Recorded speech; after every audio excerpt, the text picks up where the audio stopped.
I was skeptical about the Bob Marley movie because Hollywood doesn't have the best track record when it comes to representations of Jamaicans. So what if they missed the mark on the most famous Jamaican legend of all time? Today on the podcast, did Hollywood get the Bob Marley movie right?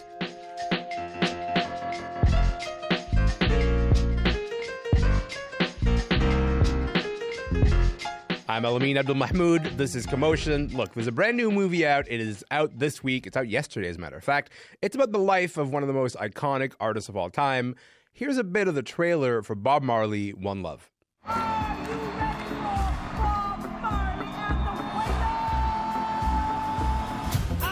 Reggae is the people music. You know you're a superstar. That is a bit of the trailer for Bob Marley, One Love. It's the story of a very particular period of Bob's life. It's 1976. Bob Marley survives an assassination attempt, and then he leaves Jamaica and goes to London to make Exodus, his 9th album. This is a story of that journey, and in that journey is interweaved some of the early moments of Bob Marley. Look, ever since the film was announced a couple of years ago, there's been a lot of buzz around it. It's been through the roof. It is also a movie that is supported by the Marley estate. A number of Bob's children are actual producers on this movie. So, what does that mean for this movie? Does that mean that Hollywood gets it right? Joining us with their thoughts are 3 proud Jamaican culture critics, Dalton Higgins, Danae Peart, and Marlon Palmer. Dalton, Danae, and Marlon, welcome to the show. How's it going, everybody? Thanks for having us. I'm excited to do this. Marlon, maybe I'll start with you on this one. What did Bob Marley mean to you growing up? Growing up, Bob Marley, he kind of just meant representation, right? Like, especially as a Black kid, as long as you have some sort of positive connection, I find people tend to gravitate to you a lot easier. I realized in hindsight that it was almost like a survival thing where it's like, people are going to look at things like Cool Runnings or Bob Marley and attribute them to you and your personality. And it was great that Bob was somebody that could be attributed to my personality because some other cultures aren't so lucky in their representation. So it was good. So you're saying people looked at you and said, yeah, he's kind of like Bob Marley, that guy, that Marlon. You know, I'm so serious they did. Honestly, I kind of love that for you. Danae, what about you? What did Bob Marley mean to you growing up? So Bob Marley for me is a cultural icon. He is the reggae ambassador. Yeah. And as a child growing up in Jamaica, I only came here at age 21. I grew up in Kingston 11, the fringes, the inner cities. Bob Marley spoke to and for us. His lyrics such as Them Belly Full But We Hungry, Redemption Song, all of those were clarion calls for those of us who lived the life he grew up in. And his life arc served as a little bit of a hopefulness for us too. Yeah. But definitely a message man that spoke to us. I'm really interested in how this movie has a conversation with that idea of Bob Marley. We're going to get to that in a moment. But Dalton, let's close this out on Bob Marley and what he meant to you growing up. Yeah. Well, my dad had a mega large collection of records, vinyl, obviously. And so Bob Marley records were a staple in my household. And I also think that because, Bob Marley popularized Jamaican culture and Rastafarian culture so much, I think that in some way made me feel more confident in my ability to proudly, like I had my hair in locks for over 20 years. You had hair. You can't see that now, but I wore locks for over 20 years. And I think that is sort of an unconscious byproduct of Bob Marley. And I would also say that, just quickly, I remember going to Australia many years ago and bumping into all of these people, non-Black, non-Jamaican people wearing locks. And then they told me this crazy story about him, coming to Australia in the late 1970s and how it transformed different parts of Australia. Oh, wow. And I was like, that's some powerful stuff. Wow. I mean, this is what we're talking about here, about like a figure who can transform parts of a country, but just by his sheer arrival. You don't really get stars like Bob Marley anymore. You don't really get stories like Bob Marley anymore. And it's really hard to put into words, how large he looms as a figure. But then a movie tries to capture that essence. It tries to do that in a couple of hours. The movie's out now. All of us have seen it. Marlon, I'm going to start with you. What did you like about it? Well, first of all, costume and set design. I think needs to be applauded because they did really well, like transforming you and bringing you back to a time. It really did feel very consistent throughout the entire movie. So kudos to them with that. And like a lot of his iconic looks that they nailed was really good. I loved how the dynamic between him and Rita, how it grew throughout the movie. Like they started becoming more and more believable, especially when it all leads up to that club, outside the club argument. The argument between, Lashana Lynch plays Rita Marley in this movie, and she plays her so incredibly. But continue. Incredibly. That argument to me felt so real. And like, it was one of those moments. Also, the continued scene of the fire, the ring of fire. Yeah. Where the man on the horse comes through after little Bob. Yeah. I genuinely thought that was his father. And then you get the reveal at the end that it's Selassie, and you're like, wow, like, it's great symbolism. I really love those parts. We're going to talk a little bit about the controversy, I think, or some of the controversy, I think, because the actor Kingsley Ben-Adir plays Bob Marley in this movie. Kingsley was picked by Bob's son. He was picked by Ziggy Marley to play this role. Kingsley's not Jamaican, so there was, as you can imagine, some concern about in the Jamaican diaspora about whether a non-Jamaican playing the most iconic Jamaican in the history of the world, particularly when it comes to nailing the Jamaican accent. Let's have people hear a bit of Kingsley playing Bob in the movie. Don't worry about that. Don't worry about that thing. That every little thing gonna be all right. You like that one? Yeah.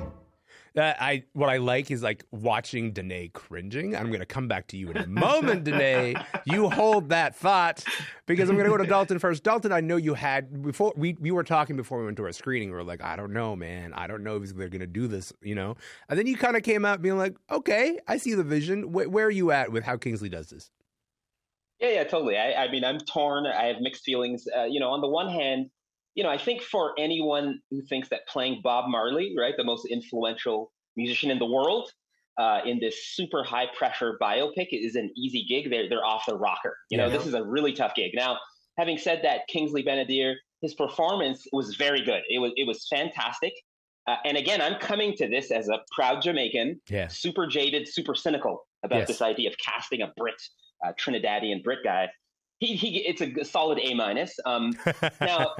here's the thing. I find that a lot of people questioning Kingsley being cast as Bob Marley, they haven't even seen the film, which is a bit problematic to me. Yeah. And I say this as someone, a proud Jamaican. Now, the thing is here, for him to be able to master Bob's mannerisms, Bob's swagger, and most importantly, most parts of his accent, right? Because, Bob speaks in Patois, Jamaican nation language. That's no small feat. Yeah. And I think he pretty much nailed it. Once you see the film, you'll see what I'm talking about. Yeah. So Danae, I want to give you a moment to address the cringe face that you just made after we played that clip. But I also have to say, like, I am not a Jamaican person. I am of Sudanese descent. What I was watching when I was watching this movie is Kingsley himself becoming a bit more comfortable with the character, becoming a bit more comfortable inhabiting that character. So when you were watching him, what stood out for you? So, I mean, obviously, I'm going to cringe. Born and raised Jamaican, came here at age 21. Yes. I will cringe. And the parts you played were the cringy parts for me. Yes. He actually did better at other parts of the film. Okay. So I appreciate the work that went in behind the scenes to create this. And I must give kudos to Jamaican broadcaster and speech coach Faye Ellington and the Jamaican language unit at the University of the West Indies, who worked behind the scenes with Kingsley and Lashana to get them up to snuff. I, however, give them a B. Okay. Because I give them a B too. Yeah. I just know the nuances too much. There's too much evidence of Bob online. This is the problem. There's too much evidence of Bob online. Bob, as an icon, did way more interviews than a lot of icons. Yes. So it's very hard for you to pass off certain things. Because we know Bob, what the real thing sounds like. But also, like, we can't discredit, because also, like, the level of patois, when I was speaking to Ziggy, I asked him about the level of patois. Was there a discussion about what will be palatable to audiences that aren't Jamaican? Yeah. And so I think even to learn patois from the people and then to still have to learn how to dial it down, And to soften it down. it's a tough feat. So But now you're talking kudos about to a him. commercial choice. You're talking about a commercial choice, which is to say, if you're going to make this movie, and then you're going to make it the most accessible version of this movie that it could be, which is to say, Exactly. who is this movie for? Is it for Jamaicans or is it for non-Jamaican audiences? I think, Dalton, that to me is an interesting question that governs the entirety of this movie. What was your read on that question? Yeah, no, totally. I mean, here's the thing when it comes is how complex, contradictory, and complicated this whole thing is Rita Marley, her character. So we know that the actor, Lashana, she is of Jamaican descent. Yes. I found that, right? I found that her accent was not even up to snuff, but she is of Jamaican descent. So you have all of these Jamaicans online saying, hey, they should have cast a Jamaican. She is of Jamaican descent, and she played Rita Marley, but her accent was not good. It was worse than Kingsley, who is Trinidadian descent and British. So let's talk about that. I feel bad because we're just making Danae cringe out here. Like that's you mentioned the Lashana's accent, and Danae was like, I don't.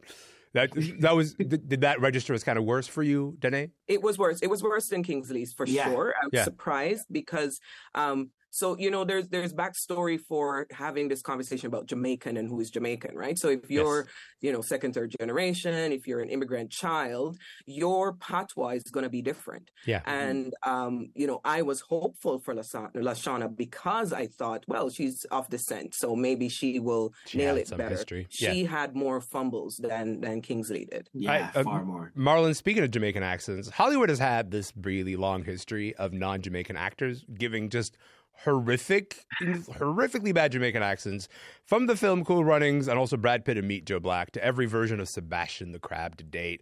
What in your mind has been the worst attempt at a Jamaican accent you've ever heard from a non-Jamaican actor? I recently watched Black Cake. That's close, but Brad Pitt, by far, in Meet Joe Black was almost disrespectful. And it's even more disrespectful because he had an actual Jamaican woman in the scene with him. And still, I think, there's something to be said about wanting to keep your job and just telling Brad Pitt, good job. You're doing great. You know what I mean? I think it's actually worth our audiences hearing how bad Brad Pitt did in Meet Joe Black. Let's roll the clip. Oh, gosh. Brad, will be evil and not evil, oh man. And what you is then? I from that next place. You waiting here to take us? Like you's the bus driver today? No, man, I on holiday. I have to tell people listening at home that our entire panel has their faces in their palms. Oh my gosh. That's fair. That's reasonable. That is a reasonable reaction. That was sounded like an Irish pirate. That was crazy. Danae is like that part. Okay, so Ziggy Marley was asked about his decision to cast a non-Jamaican actor as Bob. I want you guys to take a listen to this. Here he is talking to CBS's Seth Doane. You wanted a Jamaican to star. Of course. But you couldn't find someone you like? We look wide and far. You're looking at the tapes and, you see one and you say, you see two and you say, and then you see Kingsley and you're like, What made you go, Why? Well, he held my attention.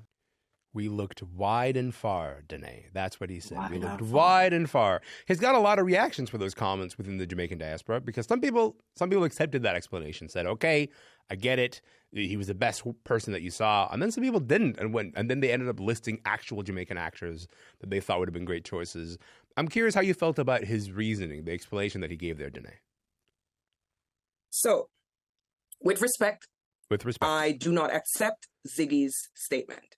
I raised him 4 names: Dale Elliott Jr., Kadeem Wilson, Sheldon Shepherd, and Joel Miller. Some of them actually went up for the role because there's some politics there.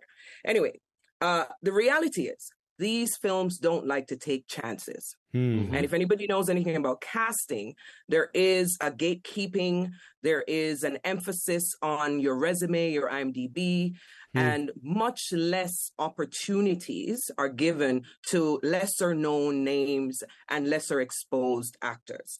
And, this is a miss for me with this casting. Bob, as a character, would have made the actor. So I must emphasize that Bob is the icon.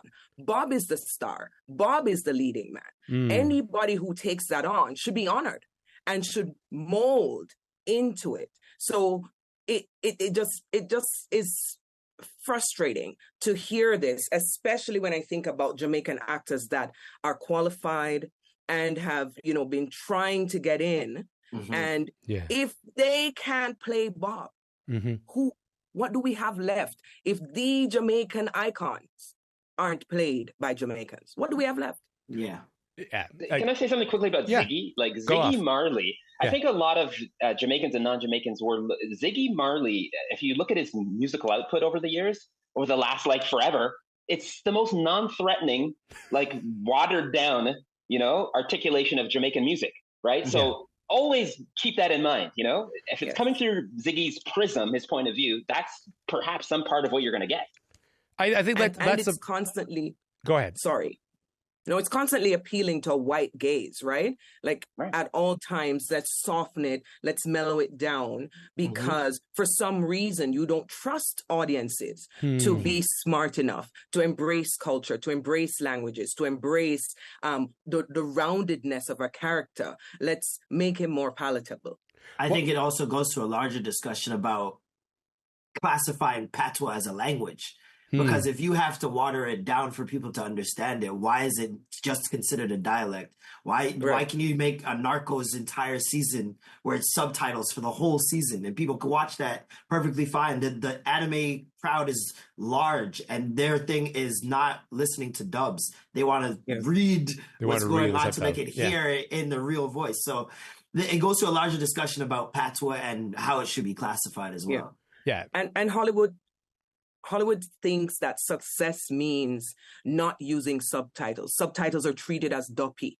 You're afraid to use it because it means something about the film. It's not a great film if we have to subtitle it. That's a fear that we really need to conquer if we're going to allow for cultures to be on display. Well, and we've had this conversation on the show before about this idea that Hollywood, at least when Parasite won, Best Picture at the Oscars a couple of years ago, it felt like, we could move towards a world where subtitles are not a barrier to audiences, and you don't have to sort of bend over backwards and say we'll make sure that the movie doesn't have subtitles in order for it to be successful. But then you get to moments like this and go, maybe you have not made it that far.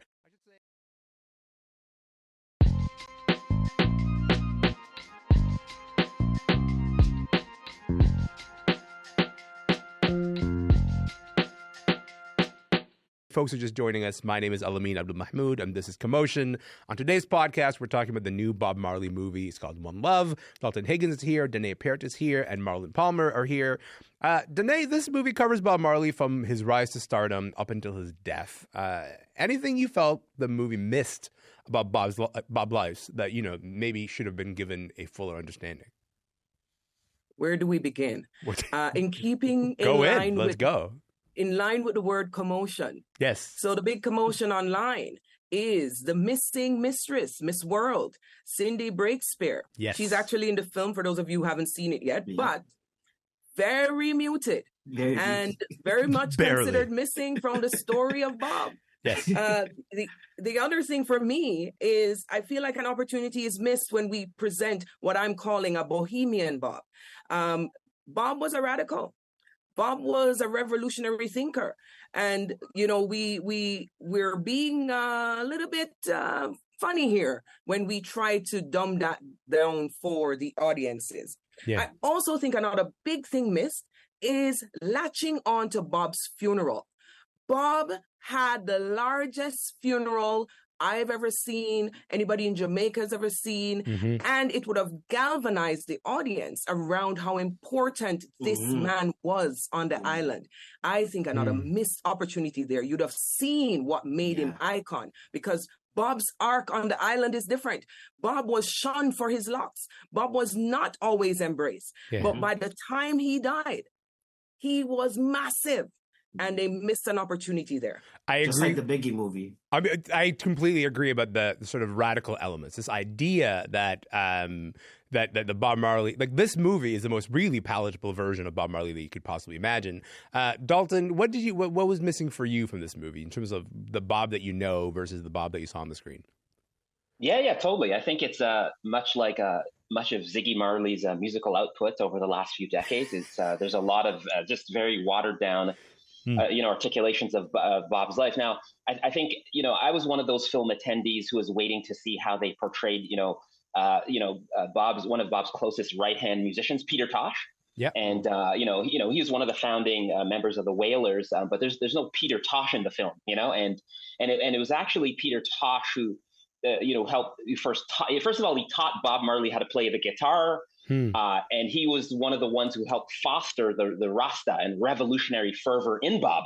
So, and we also know that Peter Tosh, because I'm a big Peter Tosh fan, we also know that he didn't like Chris Blackwell, and he would call him, Chris Whitewell, Chris Whitewurst, So I think having Peter Tosh in the film, it might have been too smart and revolutionary for Hollywood in this case, So that was a huge gaping hole for me personally.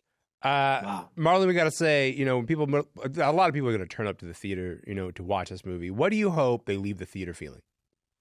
I hope they leave the theater feeling that like Bob wasn't just a saint, which I think is still kind of difficult with this movie. I was going to say, I don't think that's the movie that they just saw, buddy. I think that's like the Saint Bob Marley movie. There's definitely parts that like people aren't gonna really know about, like the mistresses, like I'm talking casual fans. They're not gonna know that he had a mistress and he had multiple kids with multiple women or any of that stuff. But I feel like also there's like, it shows in there that he didn't just have it all figured out right away.